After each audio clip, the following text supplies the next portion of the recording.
از او نفرت دارم، ولی همون قدر باز دوستش می‌دارم. از او دور بودن می‌خواهم، اما دعا می‌کنم که با او یک جا باشم. او را دیدن نمی‌خواهم، اما دیدارش را بی‌صبرانه انتظارم. می‌خواهم بمیرم تا به قدرم برسد، اما می‌خواهم هیچگاه نمیرم تا هر لحظه از احوالش خبردار باشم. نمیخواهم در بارش چیزی شنوم،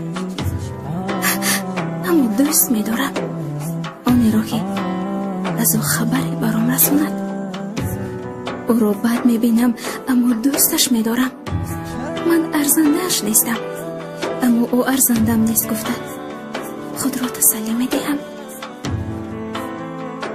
من دیگر نمی‌سوزم، چون از این سخن‌ها خاموش گشتم. من دیگر نمیگریم، چون اشکایم خشک شده. من دیگر دوستش نمیدارم، چون دلم مثل شیشه شکست. من دیگر آرزو ندارم، زیر آرزوهایم را برباد داده است. من دیگر در فکرش نیستم، چون وجودم خسته گردیده است. من دیگر نمیمیرم، چون هر لحظه زی درد عشق مردم، ولی باز جان در بدن دارم.